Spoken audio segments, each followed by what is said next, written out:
Oh, 1 heure de Paris, c'est rien. Bah si, quand même.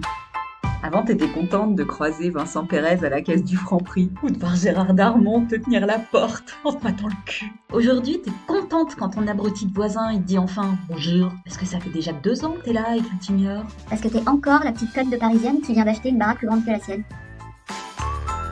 Pourquoi du jour au lendemain, je me suis retrouvée qu'avec des copines ménopausées? Je me suis dit, Vivons à Rome comme les Romains. Faisons-nous des amis dans ce petit coin de province. ça fait drôle. J'ai été invitée la semaine dernière à une soirée de départ en retraite par une copine. Est-ce que je réserve déjà notre chambre en EHPAD? Une chambre double ou une simple pour celui qui reste? Je sais pas comment on s'organise. J'ai que 42 ans, moi. Il me reste des trucs à vivre. J'aimerais bien savoir comment on offre un thé en toute simplicité à la femme qui a baisé au minimum 120 fois mon mari. Qu'est-ce que je fais là, moi d'ailleurs? Si je reste, ça fait la fille qui s'incruste, et si je me barre, ça fait la fille qui s'en fout de leur gosse. Alors, je vais rester, mais en épluchant des patates. C'est bien ça. Je suis là, mais j'écoute pas complètement. Non merde, ça fait la fille qui les surveille. T'aimerais bien toi aussi prendre un petit verre et te détendre? Tu peux pas. Bah non, tu peux pas parce que t'allaites. Donc déjà le verre d'alcool c'est moyen. Comme avant t'étais enceinte, le verre d'alcool c'était no way. Et puis, comme avant t'essayais de tomber enceinte, bah dans le doute, l'alcool, c'était que pour les autres. Non, je suis sous traitement. Eh oui, on aille. À force t'en as marre d'être unie.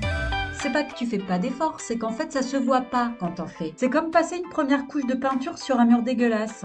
Bah non, tu fais pas exprès de t'habiller comme un sac. C'est qu'une fois que t'as accouché, y a que le sac qui te va. J'ai fait la découverte de l'ostéo. On va faire cracouiller tout ça. Vous êtes prêtes? Je vais me poser délicatement sur vous. Allez, on y va? À 3. 1, 2... Oh putain de ta mère! Oh pute!